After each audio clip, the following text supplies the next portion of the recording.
Our scripture reading for today is John 5, 1-15. Sometime later, Jesus went up to Jerusalem for one of the Jewish festivals. Now there is in Jerusalem near the sheep gate a pool, which in Aramaic is called Bethesda, and which is surrounded by 5 covered colonnades.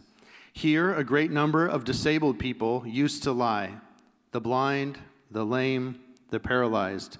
One who was there had been an invalid for 38 years. When Jesus saw him lying there and learned that he had been in this condition for a long time, he asked him, "Do you want to get well?"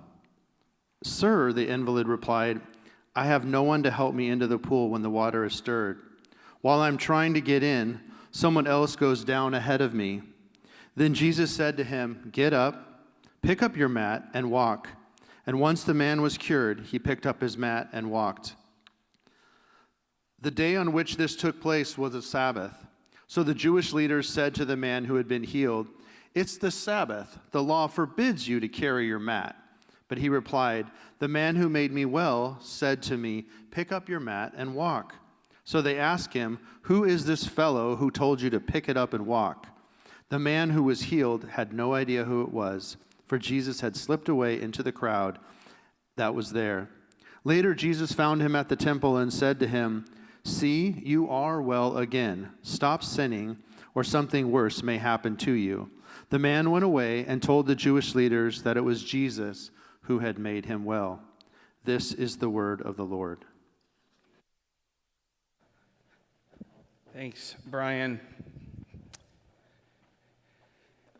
We're back in John. It's exciting. So just to jump into this, the other day my wife and I, this last week, celebrated 23 years of marriage. 23 years, yeah. That applause is for her. Can you imagine being married to me for 23 years? It's our Michael Jordan anniversary. We gave each other Air Jordans. No, I didn't. We went out to dinner in Palo Alto at her favorite place that she wanted to go. It's her favorite restaurant. We think it's one of the best places. This is just free advice for you. It's called Palo Alto Soul. It's unbelievable. The enchiladas, nuevas and chipotle. Just go there. It's amazing. It's her favorite place to go. I forgot to call ahead to see if they were open for the holiday, and they weren't. So that wasn't great. But we got to drive around, and when she first moved out to California from Michigan, she lived in Palo Alto. Her father worked at SRI, Stanford Research Institute up there, so she was up there. And she told me something that I had never heard before. This is very rare when you've been married 23 years. For her to tell me something I haven't heard before, I was like, this is brand new information. That's very rare, because I think I've heard it, you think you've heard everything. And she's like, when I first moved out here, she's like, I had like this, she wasn't a Christian. She's like, but I had like this hunger, this wondering. So one Sunday she went to a church. She's like, I should check out church. Maybe there's something in here about church, maybe something about church. So we went to church, and we drove by the church. She's like, there it is. And it was called the Church of Self-Realization, which I'd never heard of. And so the message when she went in was something like, you need to rely on yourself.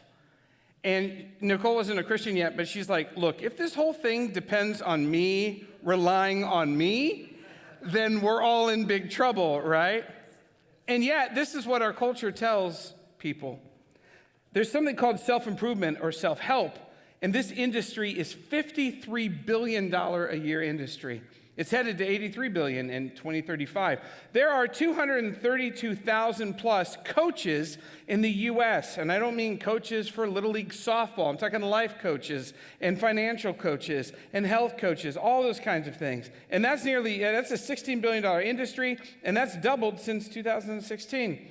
U.S. self-help book sales were 813 million in 2023, and 85% of Americans said that they read a self-help book or will read a self-help book this year, despite the fact that hardly any of them have read the Odyssey. And there are 45,000 self-help podcasts right now. 45,000, that's so many. And I'm not here to make fun of that. I'm not here to poke. There have been some self-help books that have been unbelievably helpful to me. Good habits matter. Discipline matters. Wisdom matters. But some of these are really dumb, right? Like, we know this, right? Like, we were going through a bookstore the other day, and I saw this book. I took a picture of it, and then it's called the Sigma Male Bible. This is unbelievable. It says the ultimate guide to the lone wolf. That's what it's called. You're not an alpha male, you're a sigma male. Like, look at this guy, he's like slowly buttoning up his thing, the coiffed beard, I love it. Secrets of attraction, art of confidence, habits to self-discipline, sigma male to alpha male. I just think that's amazing. It's probably a terrible book. Another self-help book I read that I thought this cover was funny, How to Confuse Vodka with Water Every Day Several Times. It's a self-help book to what? To drink, I guess. This one I saw was kind of funny. It said, maybe you're the problem. There's a couple of people I could give that one to. And then literally right down the row on the self-help book was this book. It said, nothing is wrong with you. So it's like, so which is it? You know, I'm confused and conflicted. Am I the problem? Is there something wrong with me? Anyway. But the point is, every single self-help message eventually runs into the same core issue. The well to which you are asked to go for healing is yourself. It's you. So the question is, what happens when your greatest need cannot be solved by trying harder or thinking differently or becoming the best version of yourself? Because sooner or later, every single one of us reaches the place where help yourself and try harder runs out. It's not enough. And that is where the story of John 5 takes us today. In this story, Jesus walks into a place filled with people who have two things in common. Number one, they're waiting. They're waiting to be healed, waiting for someone to notice, waiting for someone to help, waiting for life to change. And the second thing is they're desperate. They're desperate because that change, that healing has not come. And among all these people, Jesus walks up, straight up to one man who has been stuck for 38 years. And he is a man who is desperate for healing too. And in this story, we learn that the way that Jesus offers healing is quite different than the world. This story is structured, at least in my mind, in three kind of movements and three core moments. So I wanted to go through them. It starts with the pool. Jesus arrives in Jerusalem, and he is apparently there alone during a time of festival. There's no mention of his disciples with him. And he found his way to a famous pool. Its name was Bethesda, which means house of mercy. And because of that meaning, and because Jesus healed there, many Christian hospitals around the world are actually named Bethesda Hospital. And so here's how the story goes in John 5. It says, now there is in Jerusalem near the sheep gate a pool, which in Aramaic is called Bethesda, which is surrounded by 5 covered colonnades. Here a great number of disabled people used to lie, the blind, the lame, and the paralyzed. We actually have a picture of it. This is actually a picture. You can go there today. It's actually quite big. It's about 150 feet wide, 50 feet long, and 50 feet deep. It's very, very deep. You can see quite deep. And the question is, why are all these people who have been invalids, who are sick, the blind, the lame, and the paralyzed, why are they waiting? And early manuscripts of John actually give the answer. And if you have your Bible and you looked in John 5, you'll find an asterisk, which is a hard word, an asterisk, which will tell you that early manuscripts contain this little clause. And here's what it said. It will say some manuscripts include here, this in whole or part. And it says, and they waited for the moving of the waters. The first one into the pool after each such disturbance would be cured of whatever disease they had. So beneath this ancient pool, there was a subterranean stream or spring, which every now and then would bubble up because of air, and it would disturb the waters. And the belief, the superstition was that it was caused by some angelic being or some deity. And the first person to get into the pool after the troubling of the water would be healed from any illness which he or she suffered from. Now, to us, this is mere superstition. This seems kind of silly, but this was the kind of belief that was spread all over the ancient world, and today which still exists in certain places. And look how the story goes in John 5. One who was there had been an invalid for 38 years. When Jesus saw him lying there and learned that he had been in this condition for a long time, he asked him, do you want to get well? Sir, the invalid replied, I have no one to help me get into the pool when the water is stirred. While I'm trying to get in, someone else goes down ahead of me. And then Jesus said to him, get up, pick up your mat, and walk. And at once the man was cured. He picked up his mat and walked. Now I want to point out something. Jesus asked this man, do you want to get well? And what's his response? I do, but I can't get into the pool. I can't get in it fast enough. See, for this man, in his mind, the pool is the thing that heals him. The pool was his hope. And I want to point out here, this is a reality of our human lives. And this is the reality of his life, which has been this paralyzed man who had been suffering for 38 years was living in. And it brings up a bigger point. I think that sometimes we look for healing in the wrong places. Who's the source of the healing in this story? Is it the pool? It is not. It's not an ancient superstition. It's not some magical power. It's Jesus. This man believed that healing was found in a pool. And I know you and I probably think, what a dumb, silly, ancient, superstitious fool. We're so much smarter than that. But are we? I think we all have pools, places that we quietly believe. If I could just get that, then I'd be okay. Then I'd be well. This past week, I taught at our college age group, and I had the honor to speak there, and we were talking about money. And I just realized, man, there's not a single person in there that doesn't believe, to a certain degree, if I just had enough money, everything would be fine. That would cause all my problems to go away. Then I'd be okay. I believe that. If I just won the lottery, just $100 million, Lord. That's all I ask. And if you think, if I had $100 million, man, then my life would be okay. That's not true. That's just not true. We all have things that we run to that aren't Jesus. But whatever your answer is, whether it's a better job or your children turning out in a certain way, or health, or if I could just get married, or if I could just get that promotion, whatever your answer is, like when I ask myself, like, if I just had blank, then I'd be okay. Whatever my answer is, that's my pool. And I think that Jesus is inviting all of us to lift up our eyes from the pool and to see Him, the real source of healing. All right, moving on. Part 2. The question. John 5, it says, when Jesus saw him lying there, and he learned that he had been in this condition for a long time, he asked him, do you want to get well? Jesus began by asking this man if he wanted to be cured, which seems like a foolish question. I mean, the man had waited 38 years, but maybe that's the issue. Maybe hope had died. Maybe he didn't believe that a cure was even possible. Maybe it had turned him passive. Or maybe it had turned into dull despair, or worse, cynicism. It's never going to change. Maybe, in his heart of hearts, he was content. Because if he got cured, he'd have to, get up there and live and make a living and figure out all those things. Maybe he had grown accustomed to the disability. Maybe, I can imagine all sorts of things that would make somebody say, I don't know. Maybe he was stuck. But the man's response was immediate. He said, yes, I do want to get healed. But I don't know how that could ever happen, and I have no one to help me. I think the first essential movement toward receiving the power of Jesus is to simply have an intense desire for it. Jesus says, do you really want to be changed? Do you really want to get better? And if in our inmost hearts, you and I are content to stay as we are, there can be no change.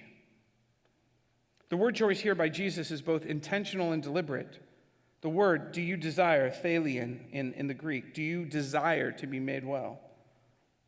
And sometimes, this is a real question that Jesus has to pose to us. Do you actually want to get better? Do you? David F. Ford, in his commentary on this passage, put it this way. I love this. I put this quote here. The question may also hint at the ways in which long illness, or addiction, or grief, or depression, or a dysfunctional habit of relating to ourselves or others can, over time, become so much a part of who we are that we lose the will or desire to be liberated from it. In other words, sometimes we say we want to get better, but we don't really. We don't really want to get better. It would require too much. In my time as a pastor, I've seen this in a variety of ways, both in the people around me and also in my own heart and life. There are some phrases that people say, and I think they kind of explain the pain away instead of pursue healing. Like, this is just who I am. I'm just an anxious person. I worry. I'm a worrywart. What can I say? And I understand that there's much to worry about in this world. But what does Jesus say about worry? Does he say it's a good spiritual practice, you should keep doing it? Does he say it's really healthy? Does he say it's a great use of your imagination to imagine the worst case scenario and imagine that you're an orphan in the world and that God will not take care of you and you're all alone, that this is a great way for you to spend your mental and intellectual energy? Does Jesus say it's a value neutral thing, that worry is just an okay thing to wallow in? I'm pretty sure he says, do not worry. And then he gives reasons, because your Father takes care of you. He tells us to consider birds of the air and lilies of the field, and how his Father takes care of them. Well, it's just who I am. I'm just an anxious person. I'm a worried person. This is my personality. I'm an angry person. Look, it just flows out. Like, sometimes I just get angry, right? Anger is not a fruit of the Spirit, guys. It does real damage. I'm just a cynical person. I complain a lot. Complaining is not a fruit of the Spirit. Sometimes people say, I've just been hurt too much. You have no idea what I've been through. And look, this is really delicate because I don't. I don't know what so there's people in this room who have been through unimaginable things. But I do know someone who does know what you've been through. He knows very well. It's God. Could you bring it to him? Because he knows. I'll change when my circumstances change. Yeah, I'll start taking things seriously once the kids get a little bit older, once things slow down at work. Oh, man. Are things ever going to slow down at work? Right? Once things slow down at work and I have free time, then I'll start taking my spiritual life a little bit more seriously. Then I can jump in, I can serve, then I can join. I have time for things that matter.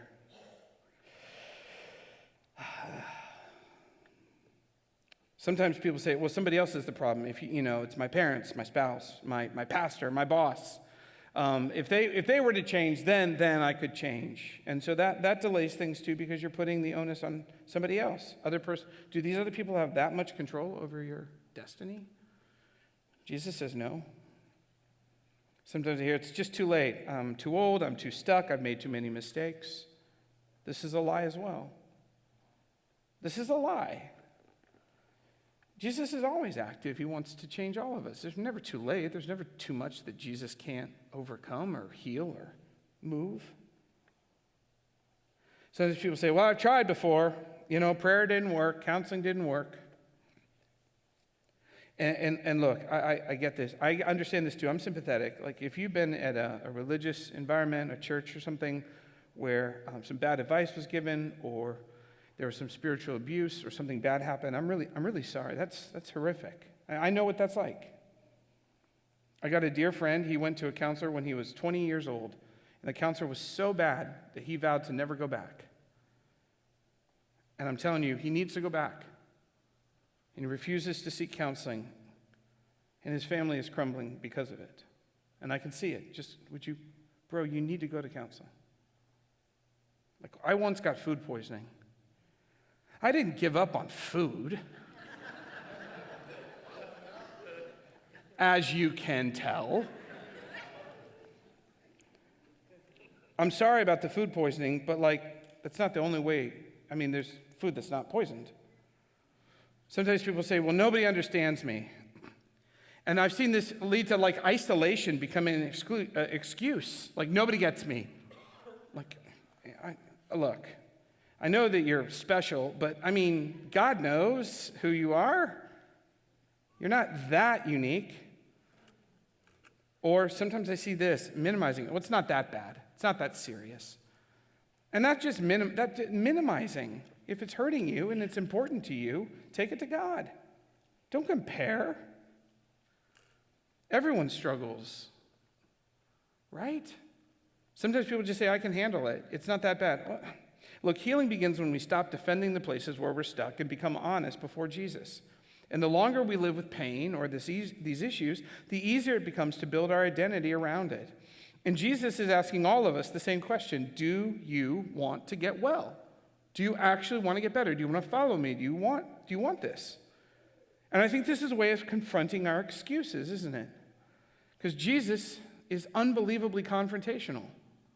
He's not mean about it. He just confronts these things, right? This is what he does. And sometimes I find it's easier to explain our pain than to pursue Jesus and to pursue healing. Because it sometimes is hard. It requires something of us, and that's okay. Jesus is there. It's an invitation. The third movement's the healing. And you see, Jesus goes on to heal the man. In John 5, it says, "Then Jesus said to him, 'Get up, pick up your mat, and walk.' And at once, the man was cured. He picked up his mat and walked. At once. The key phrase here is at once. Jesus speaks. The man is healed. Bam, in an instant. Some things I'd like to point out. Does this guy truly understand who Jesus is? Oh, no, he does not. Does this guy even know who Jesus is? No. Does he know he's the Messiah? No, he does not. Does he cry out to Jesus? He does not. Does he beg with Jesus for mercy like so many other people in the gospel stories? No, he does not. In fact, Jesus comes and finds him. Even when Jesus comes up and finds him, this guy still thinks that the source of healing is the pool. That's the source of healing is the pool. He's got no idea who is standing right in front of him. No matter, Jesus heals him anyway. Why? Because that's who he is. He is living, breathing, embodied compassion, care, and love. And more than that, Jesus has the power to heal. He's the Messiah, the Son of God. He has the authority and right to do whatever the King of the universe wants to do. And what does the King of the universe want to do? He wants to heal this man of his infirmity after 38 years. And that is very good news that we have a God who's like that. That is very, very good news. This is who he is. This is before the guy can move or act. This is prevenient grace. This is before the guy can do anything. This is an act of pure, unmerited grace. And also, Jesus says, stand up and pick up your mat. So I just said the healing was completely unmerited, but wait, there is a nuance. Jesus says, get up, pick up your mat, and walk. He's healed at once, but then Jesus tells him to pick up his mat. So he heals the man, he's the source of healing, but then he says, get up and pick up your mat and walk. It's as if Jesus is saying, man, brother, if you really want this, bend your will, make a decision, stand up, and you and I will do this thing together. Jesus does the healing. He's the only one who does the healing. He alone can heal. The man cannot heal himself. If he could, he would have healed himself 38 years ago. But Jesus does invite him to participate with him. I want to take you on a brief theological tour of the miracles of Jesus in the Gospels. When it comes to Jesus' miracles, I guess you could say, and I'm speaking very broadly here, there are two categories. First, there's the categories and the times when Jesus just heals. When a person doesn't ask or cannot ask or is incapacitated, and Jesus in these moments of healing acts out of pure love and pure compassion. For example, do you remember that moment when Peter cuts that guy's ear off in the gospel narrative, right? And then what does Jesus do? He just heals the guy. The guy's not like, oh man, Kaiser's closed. How am I going to get to the ER? He doesn't say that. Jesus just, I don't know why I said left ear. Which ear was it? Does it say in the text? I'm going to read that later. I don't know. Which ear? But Jesus heals him and he just makes him better. There's a moment where Peter's mother-in-law is really sick. She doesn't respond. Jesus just walks in and heals her. By the way, the Bible is completely silent on whether Peter was happy about that or not. That was a good joke. I'm sure he was very happy. And then there's Lazarus. Do you remember Jesus heals Lazarus? But Lazarus doesn't ask Jesus for healing. Do you remember why Lazarus doesn't ask Jesus for healing? Because he's dead. He's so dead. He can't ask Jesus. But there's another group, there's another batch or type of miracle where Jesus heals with a clear command or some sort of initiative. And by the way, this is the majority of healings in Jesus. He'll say, stretch out your hand, or get up and pick up your mat, or go wash in the pool of Siloam to the man born blind, or go show yourselves to the priests. I think these two types of miracles balance out an important truth, two important truths. Sometimes we need to remember that God is a God of compassion. He is a God of grace. God always moves first. God is active. He moves and rescues and heals and helps and notices before we even know what's going on. And that is very good news. And the second type emphasizes another part. It's the faith and the response, the human response, the truth that God has made us and invited us to be faithful covenant partners with him, to use our personhood, our will, all that we have to partner and walk with him. And we have real determination. We have real ability to make those choices. We have the real ability to choose God or not. And the thing about this story is it kind of sits between these two categories, which is part of what makes it so rich and strange. The point is, God often invites us to participate in his work and in his world for our good and for his joy and his glory. It's a little bit like when my kids were little. Every Christmas we would go to visit my wife's family in Michigan. We have to leave real early on Christmas Day. And we'd have these big suitcases and it'd be early in the morning. And my daughter would get up, and she would get up, she's quick, and she's a morning person. And my son would not. We'd have to wait, he'd slowly wake up, get up. And then she would be up, she'd be dressed, and she's like, Daddy, I help you. And I'd have these big suitcases that were bigger than her and weighed more than her. Daddy, I help you. And she wanted to help load them into the car. Was I like, that's stupid, you're being dumb, you can't lift those, you're stupid? No. I would get him to the side of the car and I'd go, you ready? Ready? 1, 2, 3, lift, right? Now, was she actually helping? No. These are my muscles. I'm the dad. Did I need her help? No. Was she even really helpful? No. So why would I do that? Couple things. Number one, because she wanted to help. And that is a beautiful virtue. I wanted to honor and hone that and tell her this is good and true and right. Second, she was and is growing stronger. She's now the strongest Tish. And this was training. Someday she would be able to fully participate, and I wanted to train that in her. Third, she's my daughter. I just want to be with her and be near her in all things in life. God is the same way. John Barclay, in his commentary on this passage, he's one of my favorite, his is probably my favorite commentary on the Gospel of John. He said this, he said, the power of God never dispenses with human effort. I love that. We don't earn anything. But God always is inviting us to use our will to follow him. How do we know when we really want to get better? I think from this story, when we do what Jesus asks us to. Sometimes, perhaps even a lot of times, getting healing requires us to ditch our excuses and follow Jesus to healing. And often that means obeying him. I know that you and I would prefer a magic fix, but Jesus preserves our dignity with the choice to participate or not. Can I give you an example? Let me give you an example that it might sound indelicate, but it's important here. A couple months ago, I was teaching at the college age group, and a young man came after the service, and he came up to me, and I could tell he wanted to tell me something, but he was embarrassed. And there was something he wanted to share, and I was like, look, man, I know we don't know each other that well, but I guarantee whatever you're trying to tell me, whatever you're about to tell me, it will not surprise or shock me. I've heard everything. I probably have experience with it. I guarantee there's nothing you can tell me. And he told me, he's like, I'm trapped. He held up his phone. And he's like, I'm looking at stuff on this I shouldn't be. I'm trapped in pornography. I can't stop. I'm in this spiritual cycle, and I'm trapped. I watch it, and then I repent, and then I tell God I'll never do it again, and I'm okay for a while, and then my willpower runs out, and then I do it, and then I'm in this same cycle. I can't get out. I'm not growing. I know it's not of God. I don't know what to do. I don't want this to be part of my life, he said. And I had a sense that he had done the work to answer Jesus' questions. Do you actually want this out of your life? Do you want to get better? So I asked him, do you really want it gone? because it's going to require you to do some things.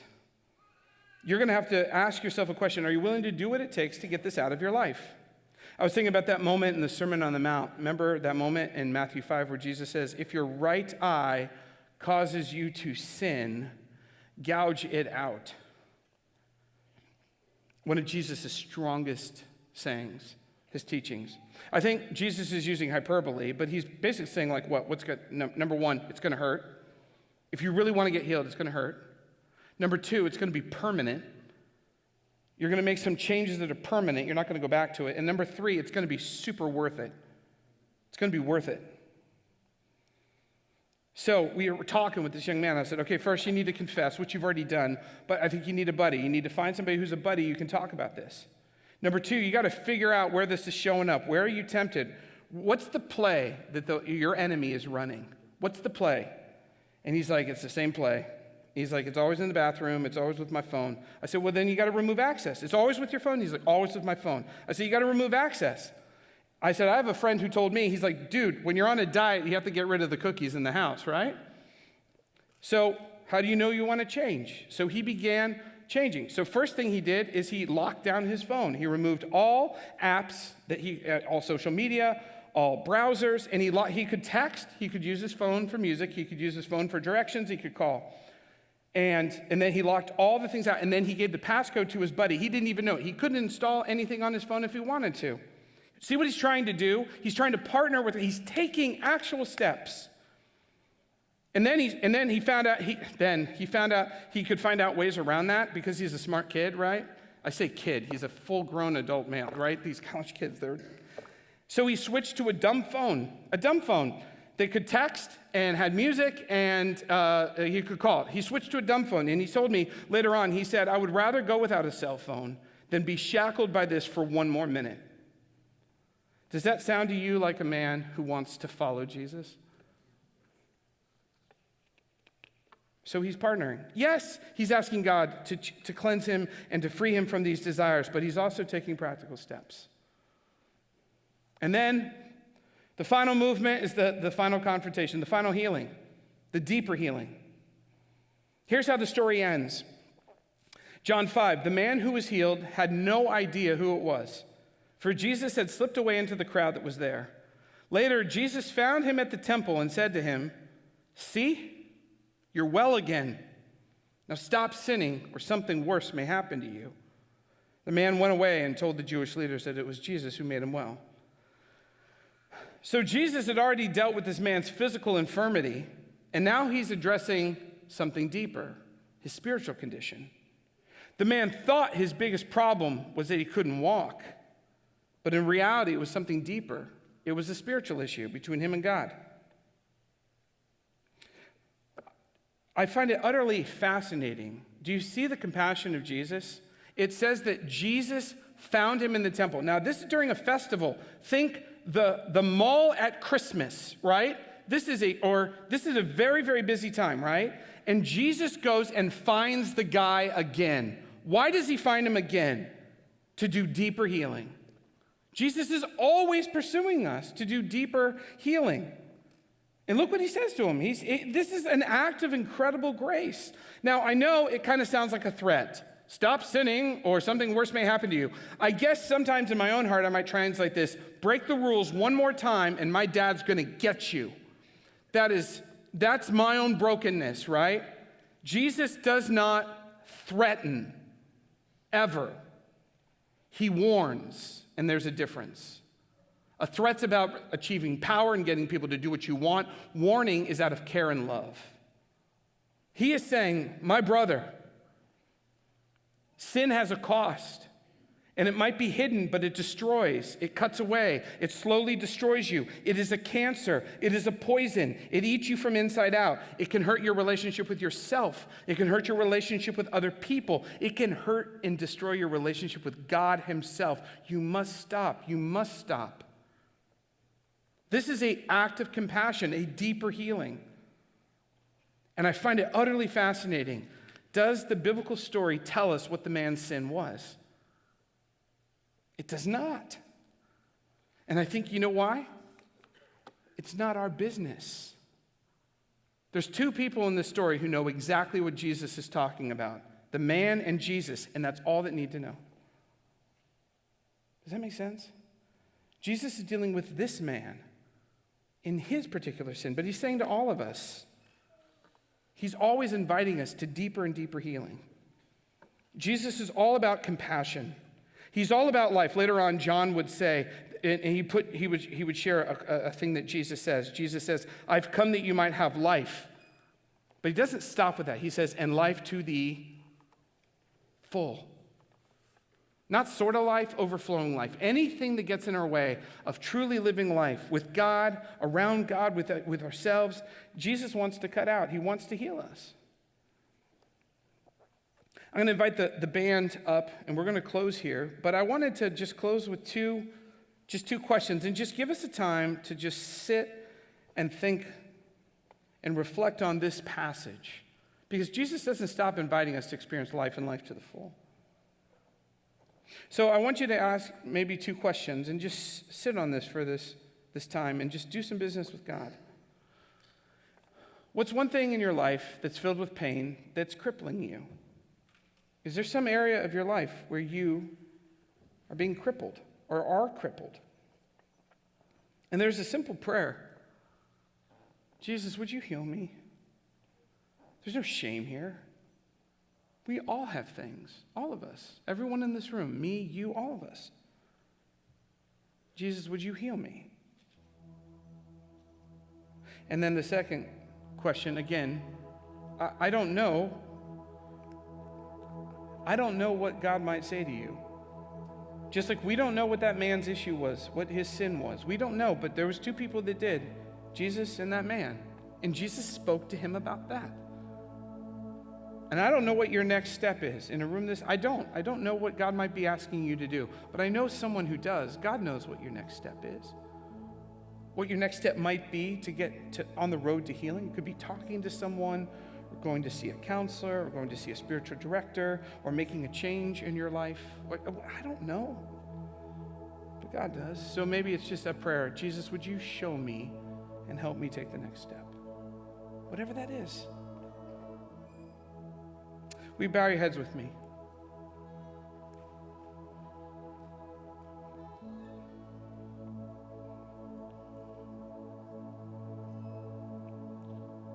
We just invite God to help you answer those questions. Jesus, heal me. And show me and help me take the next step.